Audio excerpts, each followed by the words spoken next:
किसान साथियों राम राम।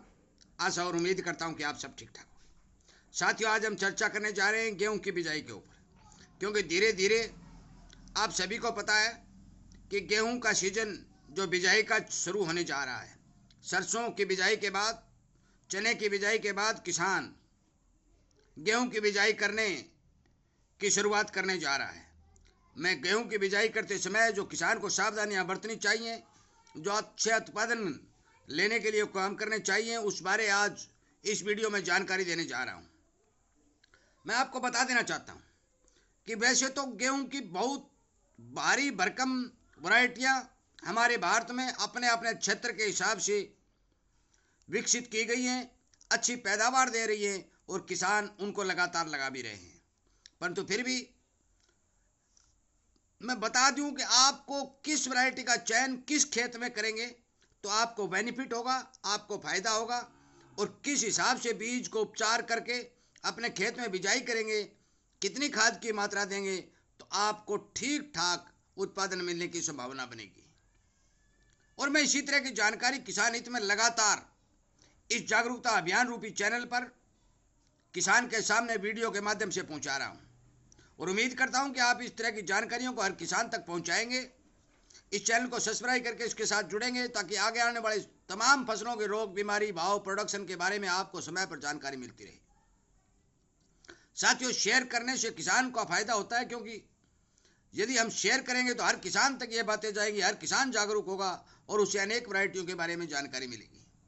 मैं कुछ वैरायटियां आपके सामने बताने जा रहा हूं जो लगातार प्रचलित रूप में हमारे यहाँ बोई जाती हैं।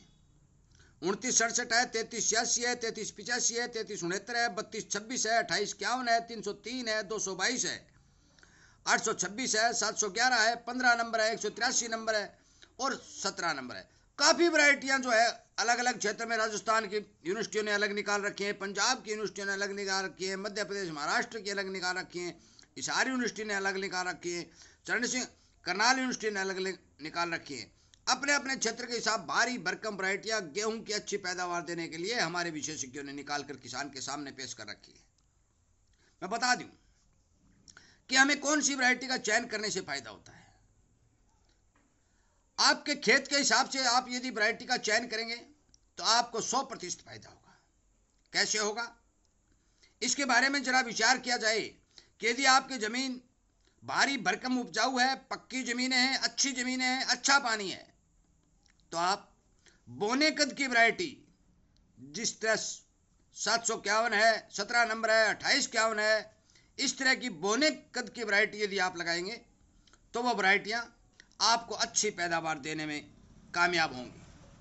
परंतु यदि आपकी ज़मीनें हल्की हैं, आपके पास पानी की मात्रा थोड़ी कम है, तो आपको लंबी हाइट वाली वैरायटियां लगाने में ज़्यादा फायदा होगा। परंतु एक बात साथियों ध्यान रखने वाली बात है कि जो हाइट वाली वैरायटियां हैं उनकी बिजाई विशेषकर अगेती की जाती है, और बोनी जो वैरायटी हैं उनकी बिजाई विशेषकर पछेती की जाती है। यह बात आपको विशेष तौर पर ध्यान रखनी है। यदि आप अच्छी जमीन है, पक्की जमीन है, उपजाऊ खेत हैं, पानी भी अच्छा है और आप लंबे कद की वैरायटी लगाएंगे तो हो सकता है कि थोड़े से मौसम खराब होने के कारण हाइट ज़्यादा ले लेगी, वो ज़मीन पर गिर जाएगी, जिससे आपका नुकसान होगा, दाना भी पतला हो जाएगा, उसमें वजन भी कम बैठेगा।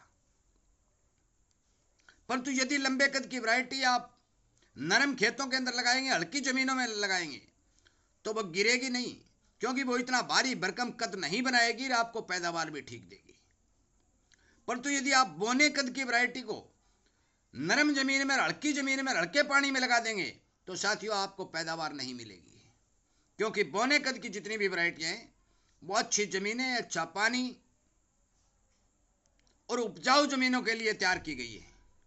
इस बारे किसान को विशेष करके ध्यान रखना जरूरी है। एक बात और बता दें कि गेहूं की बिजाई करने के तुरंत बाद जब हम पहली कोर लगाते हैं तो कुछ गेहूं के पौधों के नीचे से पत्ते पीले होने शुरू हो जाते हैं। वो क्यों हो जाते हैं? किसान सोचता है इसमें नाइट्रोजन की कमी है, इसमें फास्फोरस की कमी है, इसमें बोरोन और मैग्नीशियम की कमी है। साथियों, ऐसा नहीं होता है। गेहूं की जड़ों के अंदर नीमाटोड नामक रोग आता है, और ये बात मैं स्पष्ट रूप से बता चुका हूं कि हमारे भारत के अंदर ऐसा कोई भी क्षेत्र नहीं बचा है जहां नीमाटोड ने अपना भारी भरकम पैर नहीं पसारा है।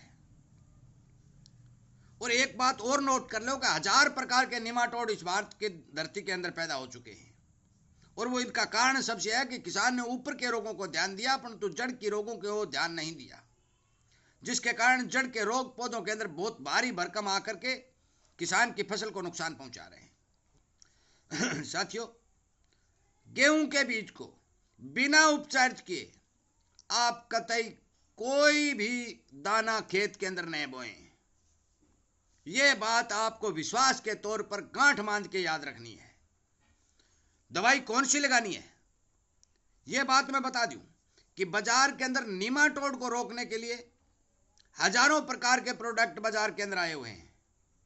आपको ठीक विश्वसनीय दुकान से ठीक ओरिजिनल नीमाटोड को रोकने वाली दवाई को लेकर के बीज को उपचारित करके, और चाहे छिंटा विधि से बिजाई करें, चाहे मशीन से बिजाई करें, चाहे सूखे में बिजाई करें, चाहे गीले में बिजाई करें, इस बात का विशेष तौर पर ध्यान रखना है कि हमें बीज का उपचार करना ही करना है। यदि आप बीज का उपचार करेंगे तो छोटे पौधे की जड़ के ऊपर नीमाटोड का अटैक कम होगा या न के बराबर होगा, तो पौधा दबेगा नहीं, आपकी फसल ठीक चलेगी। यह वीडियो आपको केवल और केवल वैरायटियों का चयन करने और बीज के उपचारित करने के बारे में बनाया जा रहा है। संपूर्ण गेहूं की फसल को कितनी खाद देनी चाहिए, कौन सी खाद देनी चाहिए, कल एक वीडियो बना करके आपके सामने दे दिया जाएगा, जिससे आपको इस बात का फायदा होगा कि आप बिना मतलब की किसी भी प्रकार का खाद की खरीद करके अपने खेत में यूज नहीं करेंगे। क्योंकि जिस खाद की, जिस पोषक तत्वों की गेहूं के पौधों को जरूरत होती है, केवल और केवल किसान यदि उसका यूज करेगा तो मान के चलो कि किसान की पैदावार ठीक होगी। परंतु बाजार के अंदर मिलने वाले अनेक प्रकार के प्रोडक्टों का यूज करके किसान अपनी खेती में यदि खर्च बढ़ाएगा तो साथियों उनका रिजल्ट भी नहीं आएगा और आपका पैसा भी वेस्ट जाएगा। इसलिए मैं आपसे विनय निवेदन करता हूं और प्रार्थना करता हूं कि इस वीडियो को ज़्यादा से ज़्यादा किसानों को शेयर करें। मैंने जो वैरायटियां बताई, बोनी वैरायटी को अच्छी ज़मीनों में, अच्छी पानी वाले खेतों में बोएं, लंबे कद की वैरायटी को हल्की ज़मीनों में और थोड़ा हल्का पानी है वहाँ पर बोएं, ताकि आपकी प्रोडक्शन न घटे। दूसरा, आप बीज को उपचार करना कतई न भूलें और नकली दवाई से बीज का उपचार न करें। बाजार में जाएं, अच्छे गेहूं विशेषज्ञ जो हमारे कृषि अधिकारी हैं, सिरसा हो, हिसार हो, चाहे जयपुर हो, चाहे राजगढ़ हो, चाहे करनाल हो, तमाम जगह हमारे कृषि अधिकारी किसान को परामर्श देने के लिए, किसान को अच्छी अच्छी बातें बताने के लिए सरकार द्वारा नियुक्त करके रख दिए गए हैं। उनसे बात करिए, अच्छी दवाई का यूज करके अपने बीज का ट्रीटमेंट करिए, उपचारित करिए, उसके बाद में खेत में बुआई करिए। मैं उम्मीद करता हूं साथियों कि आप जरूर मेरी बातों पर ध्यान देंगे और अपने खेत के अंदर बीज को सुरक्षित रखने के लिए, पैदावार को बढ़ाने के लिए कदम से कदम बढ़ा करके आगे बढ़ेंगे, किसान हित में काम करेंगे। वीडियो को ज़्यादा से ज़्यादा शेयर करके किसानों तक पहुँचा करके उन्हें इस बात की जानकारी देने का काम करेंगे, ताकि किसान को जागरूक किया जा सके, किसान का खर्च बचाया जा सके। और आगे आने वाले समय में मैं बता देना चाहता हूँ, टोटली फसलों के, सरसों हो, चाहे गेहूं हो, चाहे कोई और फसल किसान मौके पे चना आदि लगा रहा है, तो तमाम फसलों की जो रोग बीमारी होगी, जो बिजाई का तरीका होगा, जो रोकथाम के तरीके होंगे, टोटली वीडियो के माध्यम से आपको यूट्यूब के इस जागरूकता अभियान पर समय समय पर बनाकर भेज दिए जाएंगे। और मैं उम्मीद भी करूंगा कि आप इस तरह की बातों का फायदा उठाएंगे, खर्च बचाएंगे और पैदावार अच्छी प्राप्त करने का काम करेंगे। जय हिंद।